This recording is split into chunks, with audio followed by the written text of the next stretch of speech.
Over the past 12 years, John Schneider and Pete Carroll have been two of the best talent evaluators in the NFL, and they've created championship caliber teams in large part through the draft. In part two of our series, Rob Rang and I are going to be looking back at some of the best draft classes that the Seahawks have had with Schneider and Carroll at the helm. You won't want to miss it on this jam-packed episode of Locked On Seahawks. You are Locked On Seahawks, your daily Seattle Seahawks podcast. Part of the Locked On Podcast Network, your team every day.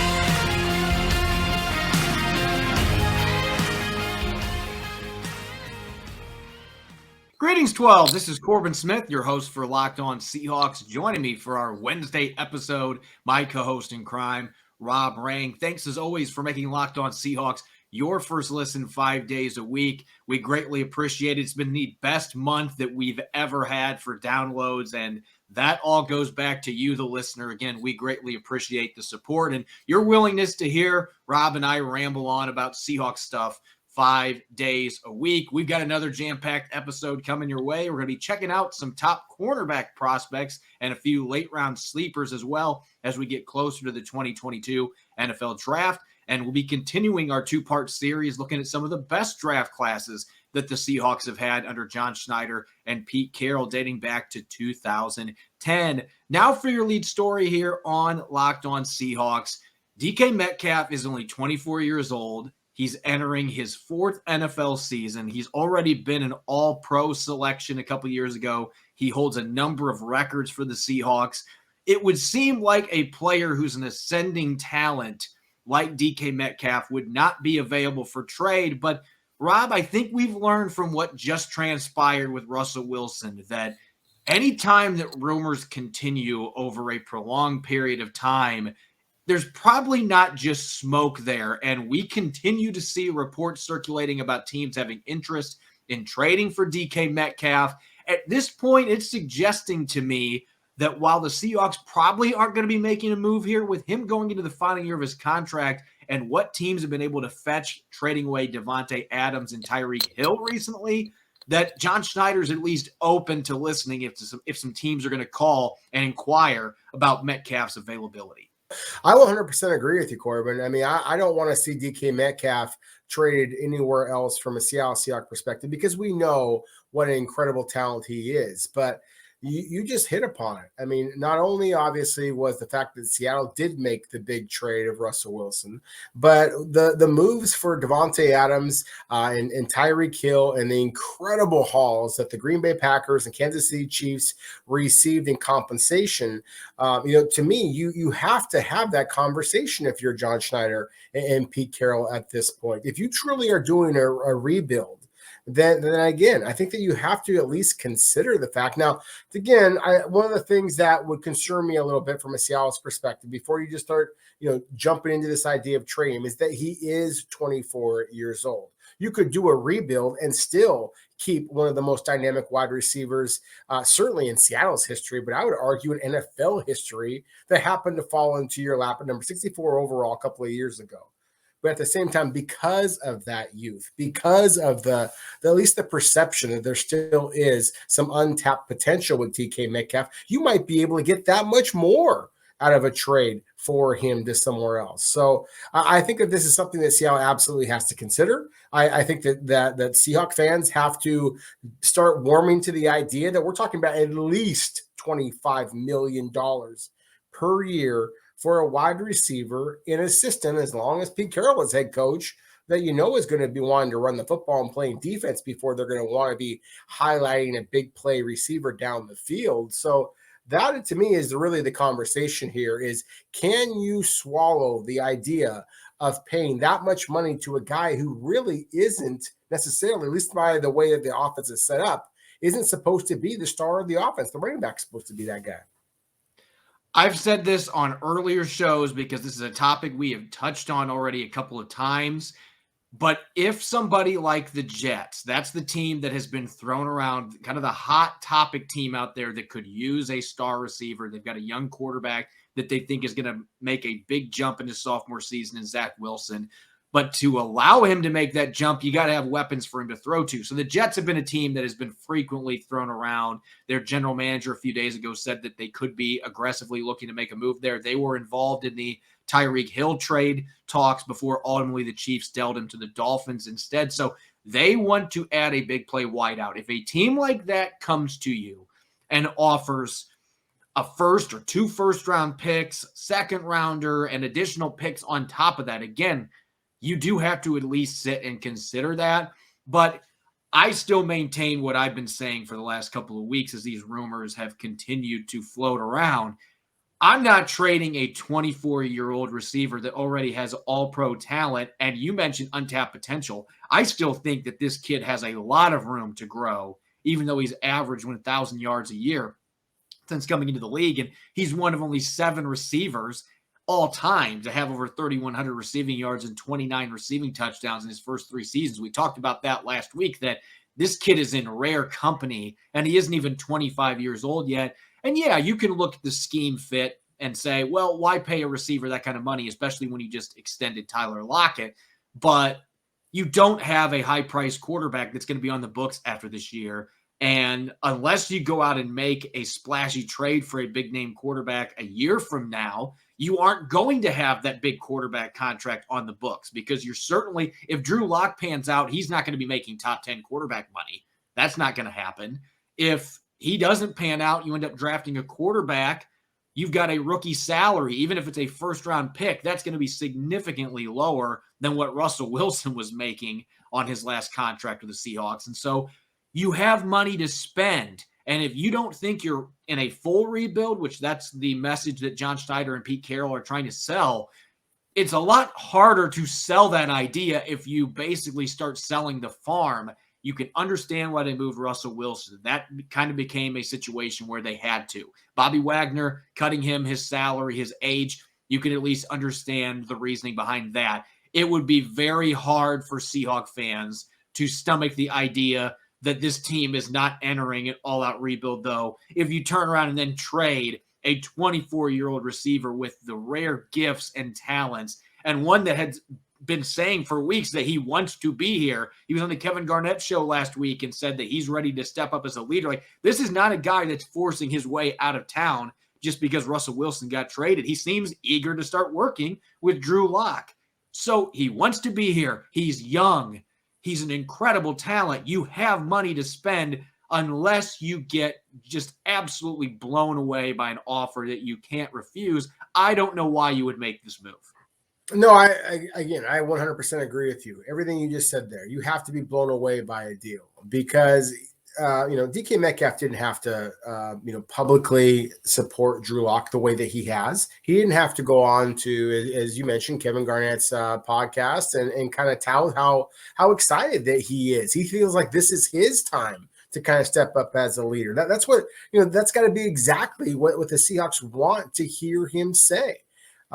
So again, I think that the Seahawks want to bring DK Metcalf back. I think that they very much like Russell Wilson. They took a great deal of pride in selecting Russell Wilson, number 75 overall, and watching him become the superstar that he did. Same thing with DK Metcalf, watching him tumble into the very last pick of the second round when his first round caliber talent was so obvious. But they got him where they did, trade up to get him. And so I think that he's, you have this feeling that he's kind of that homegrown talent. I think they want to keep him, but at the same time, if you are absolutely blown away by a trade proposal, considering this is yet again another very good wide receiver class, you have an offense that is built the way that it has been, at least under Pete Carroll's guidance, rather than Shane Waldron's. That obviously remains to be seen what Seattle's anticipating doing there.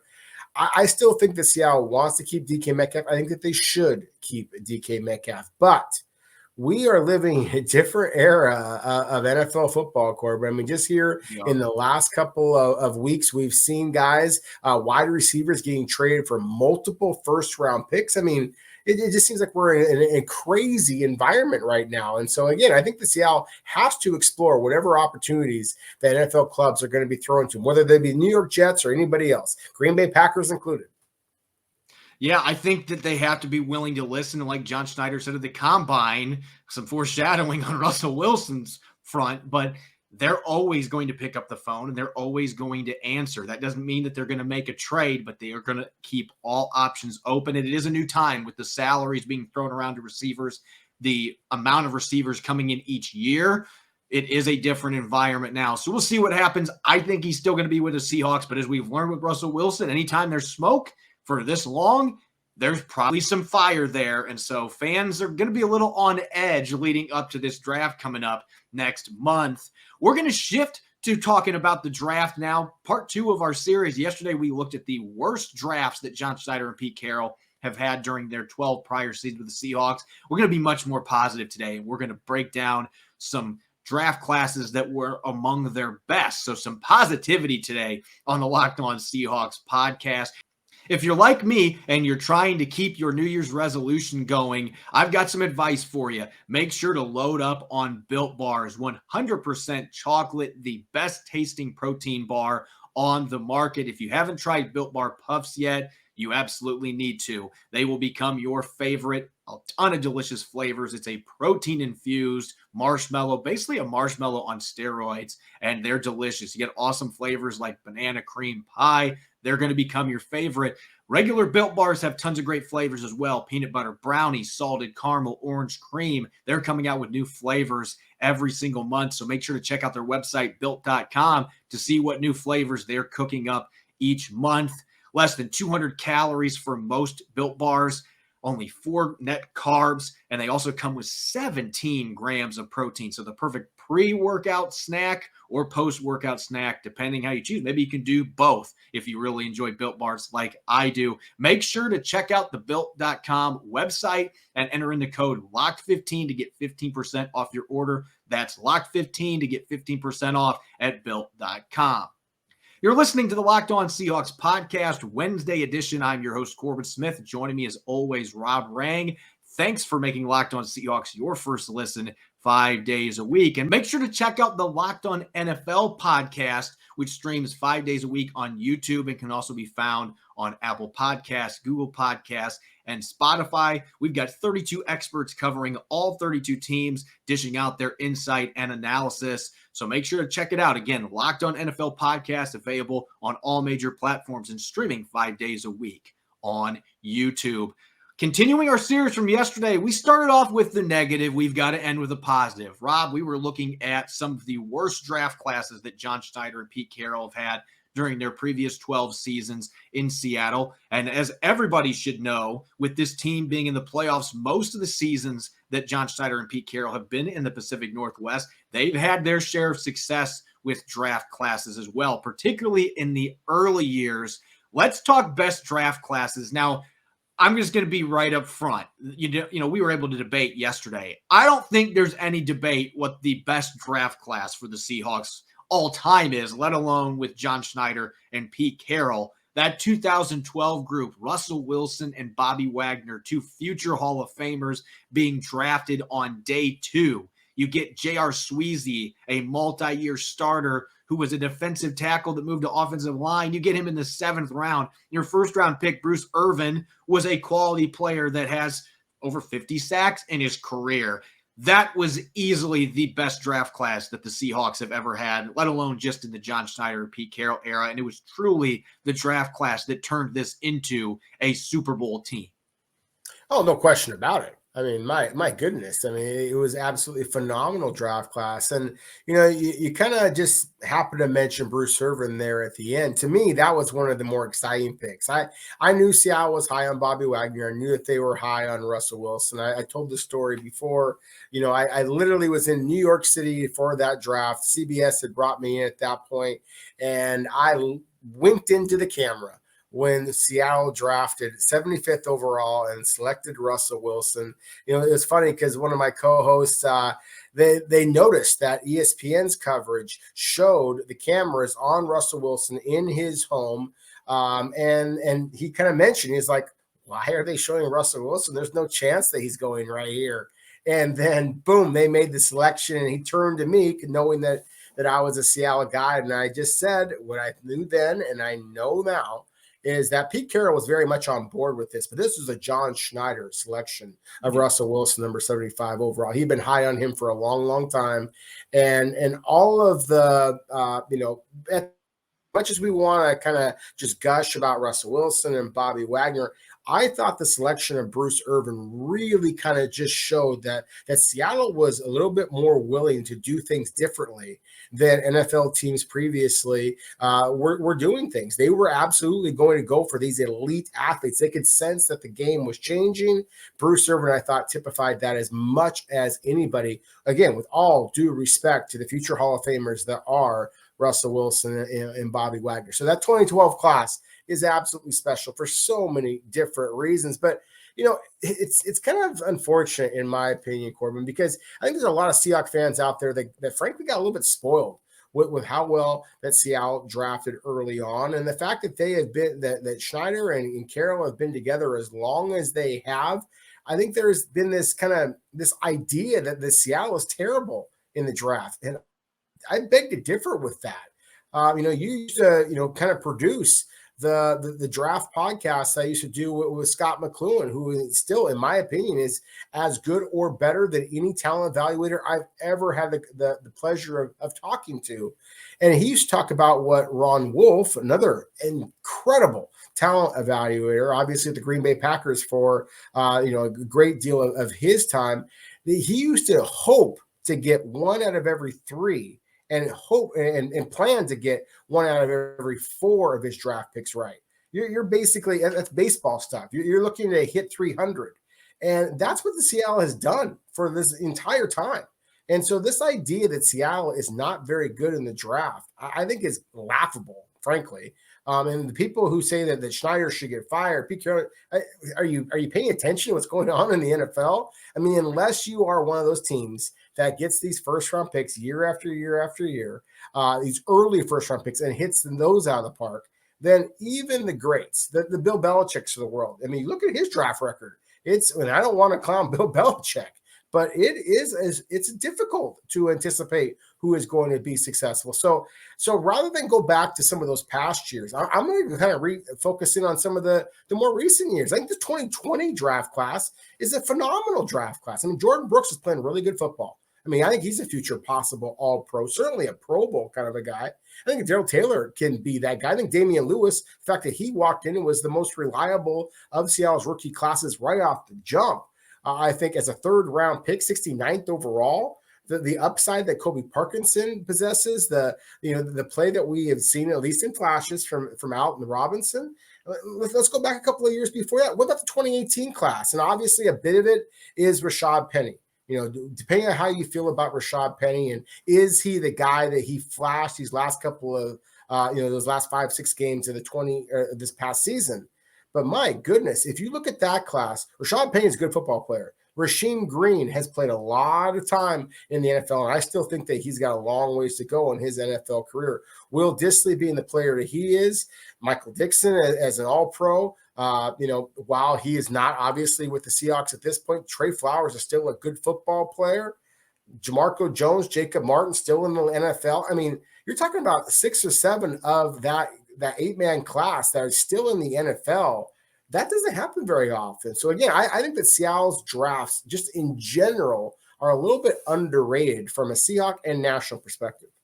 I think the big issue, Rob, has been the first-round picks, and we talked about that some yesterday, and obviously the LJ Collier miss being the most recent one. But I agree with you. That 2020 draft class, I think, has the potential to be a top 3 draft class for John Schneider and Pete Carroll, and that's even including the 2010 and 2011 draft classes. When you look at those groups as a whole, that 2010 group, to me, that's the second best one that John Schneider and Pete Carroll had. When you've got Earl Thomas and Russell Okung in the first round, you got Cam Chancellor on day 3. So they were able to add some pretty good players. And then the next year, they got Richard Sherman in the 5th round. They also got Byron Maxwell and KJ Wright in that draft. So the foundations of their defense primarily, Malcolm Smith was in that draft as well. Future Super Bowl MVP, a 7th rounder coming out of USC. So those first 3 drafts stand alone by themselves. And since then, there have been a lot more misses than hits. But like you said, this is such a hard business to year in, year out, be able to hit on draft picks. And Seattle did have a really good class in 2020. I think that last year's group, if you can get D. Eskridge healthy and you can get Trey Brown healthy, even though it's a small draft class, I think all three of those players can be guys that can be impact guys for beyond their rookie contract. It just comes down to health. Stone Forsythe has a lot of potential. So I think you look at these last couple drafts, they've certainly done a lot with not having a ton of draft capital, especially last year. I think, again, that group has potential if they can get healthy. But now you get a first-round pick in the top 10 for the first time since the first year these guys were together. They're going to have 2 picks back-to-back early in the second round. They've got a third-rounder, an extra pick on day 3. I mean, they've got a ton of draft capital compared to what they did. And so they have an opportunity to now put another draft in the mix of one of their best ones. And they're going to need it to be one of their better ones coming back from Russell Wilson and Bobby Wagner both leaving. I mean, this is a new era. You got to rebuild this roster and bring in some big-time talent on both sides of the football. So I'm sure we'll revisit this years down the road to see where some of these other more recent draft classes fit in, what this year's draft class ultimately looks like a year, 2 years, 3 years from now. But there's no question that John Schneider and Pete Carroll have had plenty of success as the general manager coach combination. There's been some rough drafts sprinkled in there, but certainly they've had their share of really good drafts that stack up against pretty much any drafts out there. I think that 2012 draft is among the greatest drafts for any team in the NFL when you consider the value they got, particularly on day 2. We're going to now talk 2022 draft here in a moment. Looking at the cornerback group, we're going to talk top 5 corners on our draft board. And of course, we'll discuss some potential day 3 sleepers to keep a close eye on for the Seahawks as we draw closer to the festivities in Las Vegas.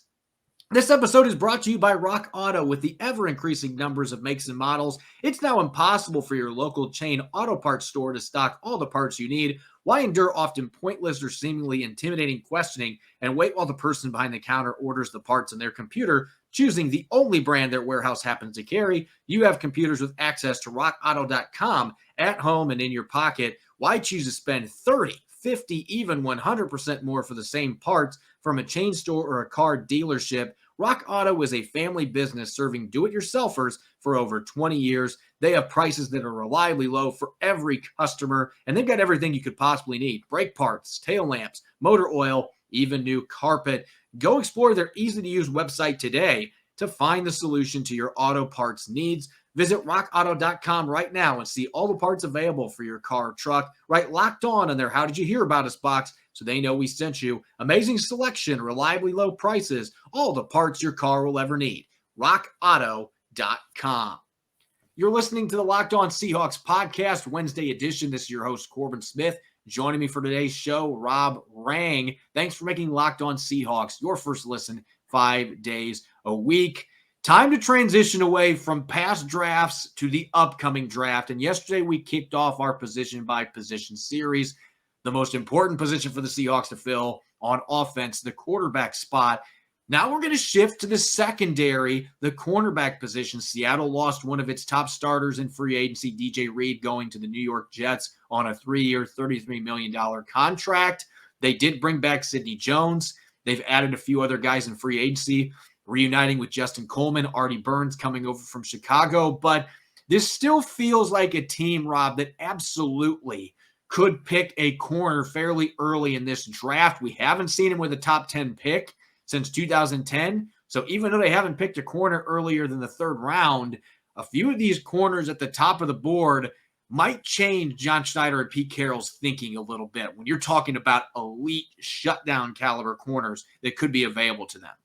Yeah, that's the thing, is that, much has been made about the fact that Seattle has never invested anything earlier than a 3rd round selection at the cornerback position since Pete Carroll and John Schneider joined forces. But at the same time, when you look at this draft class, Corbin, it is absolutely stacked. I mean, you look at all 5 of those players that you are listing here for our YouTube viewers. And for those not able to watch, and I'll just say their names out loud: Ahmad Gardner, Derek Stingley, Andrew Booth from Clemson, Kyer Elam from Florida, Roger McCreary from Auburn. I can list you 3 or 4 more that I think have a chance to go in the first round, including a couple from Seattle's own backyard, the University of Washington, in Trent McDuffie and Kyler Gordon. I think that I mentioned those 7 different names, Corbin, because I think that there is a possibility you are going to see 6 or 7 first-round picks at the cornerback position, 2 or 3 of them who may wind up going in the top 10. Obviously, it's Seattle at number 9 overall. I'm just going to focus in my initial thoughts there with those 2 guys who I think are going to wind up being top 10 selections, that being Sauce Gardner from Cincinnati, who never allowed a single touchdown reception his entire career. I mean, think about that. He played against Georgia in the Sugar Bowl. He played against Alabama in the playoff game this past season. So if you want to throw out those ideas that he didn't go up against elite competition, that's just flat wrong. And then Derek Stingley, Corbin, there are very few players I've seen in 20-plus years of evaluating who were as dominant as Derek Stingley Jr. was for the LSU Tigers 3 years ago. Now, say what you will about the last couple of seasons and the injury issues and things like that, but my goodness, you are talking about a guy whose ball skills are so good that some teams are literally considering him playing some plays on offense. I mean, he is that good. He is that gifted. He changes directions that well. He was that physical in run support, at least as a freshman. So you put that carrot in front of his face, then, as far as like, hey, now you're getting paid. That's the expectation. I do think that he is that good of a player. Should Seattle select either one of them at number 9 overall, hey, I understand the arguments against that. I still think they're getting one of the top 9 players in this draft class, and therefore I would applaud Seattle's decision at that point. Yeah, I think from a scheme fit, at least the way the Seahawks have done things in the past, Gardner would be the better fit because he's got that great length and he's so good in press coverage. But if they're going to be running more man like they've been talking, Clint Hurd and players have been talking about it, playing more man coverage. Sidney Jones mentioned that a week ago. Then a player like Stingley that's such an incredible athlete and has such loose hips, the ability to keep up with the most explosive of receivers out there. And he had 6 interceptions his freshman season. Like you said, the ball skills that he has are insane, his instincts, and he will once in a while get toasted over the top because of that aggressiveness. But I mean, he was a shutdown corner at LSU his freshman year. He's had some injuries, only played in 3 games last year. So you're going to be basing a lot of that top 10 evaluation off of what he did a few years ago. But this is still a very young player that has a ton of physical upside. And we saw what he could do on that national championship team a few years ago. And so I do think that he has a really good chance to be gone in the top 10, as does Gardner. So you got 2 really good corners that I think are worthy of investing that high of a pick in. Now you look at some of the other options that are out there. We've talked about Kyer Elam, who at this point I would be somewhat surprised if he is not a first-round pick, given how well he looked at his pro day, how much he produced at the combine.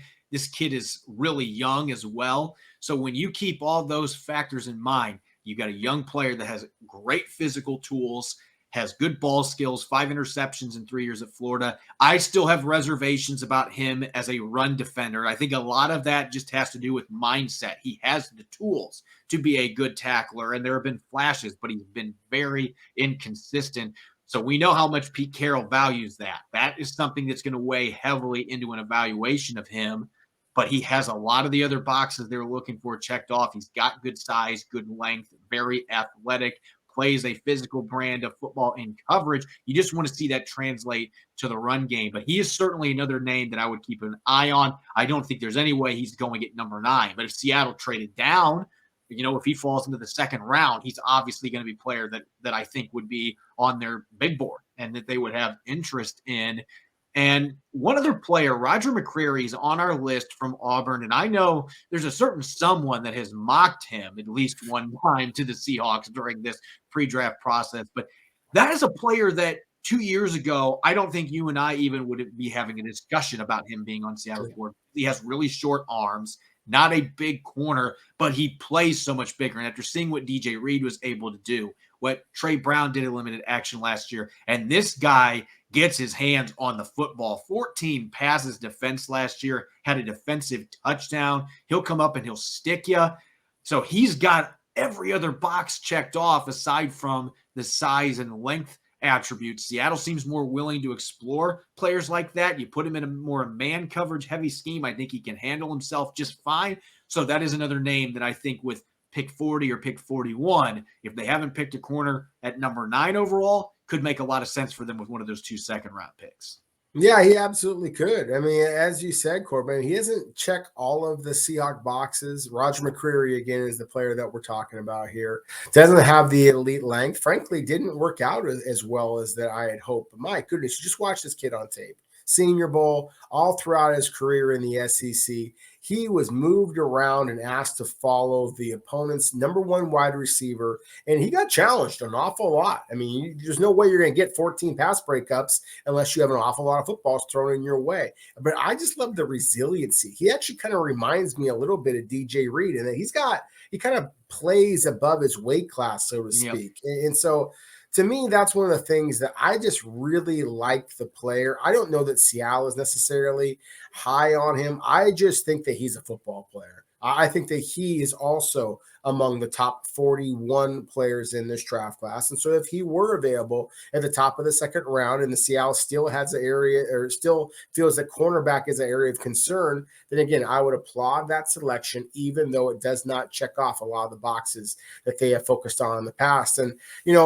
yes, I am wearing a Washington State Cougars shirt today because I just went to their pro day a couple of days ago. And so I would be remiss, Corbin, if I didn't mention Jalen Watson, if I didn't mention Trent McDuffie and Kyler Gordon from University of Washington. We're talking about 3 different players from our beautiful state here who I do expect all of them are going to be off the board by the end of the second round.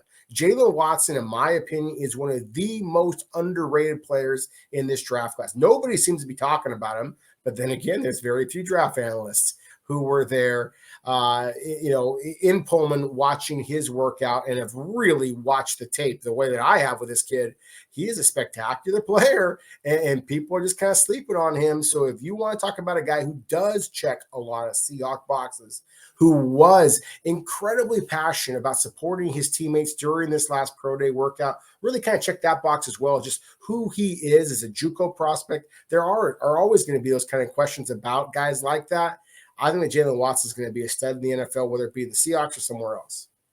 So I'm really quick, and I'll give you a chance to do this as well, but I'm going to throw out another day 2 option that intrigues me, and then maybe that wild card on day 3. Okay, I'm going to cheat. I'm going to throw out 2 names for wild cards real quick. But as far as another guy on day 2, I think that when you look at a player like Tariq Woolen from UTSA, sure, the film is very uneven. This is a guy that is still very raw at the cornerback position. But my goodness, the size at 6'4", the length, the athleticism that he put on display at the combine in Indy. I mean, that is a player that a coach like Pete Carroll, who has always been great at teaching technique and coaching up players, that is like a Madden player being put into a creative player being put into a laboratory. And you can't tell me that Pete Carroll is not drooling about the possibility of coaching a guy with that size and that athleticism at the cornerback spot that is so raw. You can mold him. He's a ball of Play-Doh. And so I think he's another guy on day 2 that would make sense. On day 3, these might be 2 names that our listeners have not heard about. North Carolina's Kyler McMichael, I believe is his name. I always want to say McMurray for whatever reason, but Kyler McMichael is another corner that's in that 6'1", 6'2" range, that's got fairly long arms, is athletic, put on a pretty good show at North Carolina's pro day, doesn't have a lot of ball productivity during his career, another guy that's pretty raw, but I'm looking for traits on day 3, and that's another guy that you could mold that's got the size, the length, the athleticism. And then if you're looking for a more polished player that might be ready to play snaps early, our listeners know how much I love Iowa Hawkeyes players because they always seem like they're well prepared coming into the league. But Matt Hankins, kind of lean, a little under 190 pounds, but he's got decent length, good size, good ball skills, a very technically sound corner that I think can play man and zone. He's a guy I've seen fourth, fifth round grades on for some places, other places undrafted. I think he is a good fifth or sixth round pick that could be a guy, because he's been coached up well, that could play snaps for you fairly quickly and gives you some positional versatility. He does. And, Corbin, I've gone on record, I don't know, for the last 3-4 months saying I think this cornerback class is special. And I do. I think that the players you just mentioned are good players and absolutely would be intriguing to see. I'm going to give you 3 other guys who are going to go probably on day 3, should go on day 2, and I promise you are going to become NFL starters. And they're guys that not a lot of people are talking about, and they're wrong.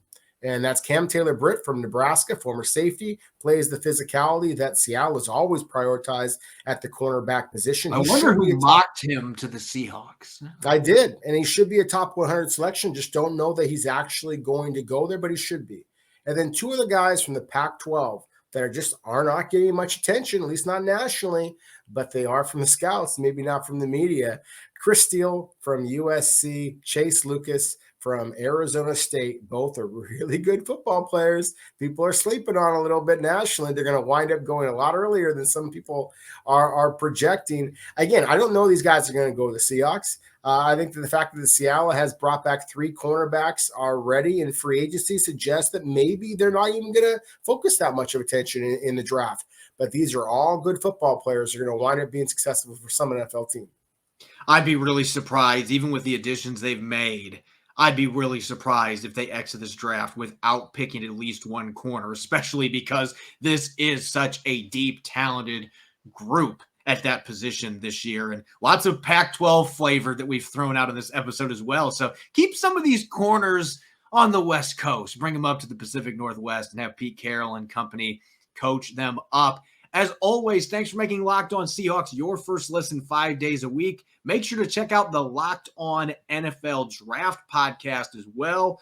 Get our host, Ryan Tracy, and former NFL cornerback Eric Crocker. They're bringing the NFL Draft to life every day with insight and analysis on college football prospects and NFL front offices. It's free and available wherever you get podcasts. You can follow me on Twitter at Corbin Smith NFL. Make sure to follow Rob at Rob Rang. I'm sure he's got some more mock drafts coming up here in coming weeks as we get closer to the real deal at the end of April. You can check out Locked On Seahawks on Apple Podcasts, Google Podcasts, Spotify, and 5 days a week streaming on YouTube. Coming up tomorrow, I'm going to be answering your questions. It's our weekly mailbag and continuing our draft analysis back on the offensive side of the football. Going to look at some receivers that Seattle might consider next month in the draft. Thanks for listening in. Enjoy the rest of your Wednesday. Go Hawks.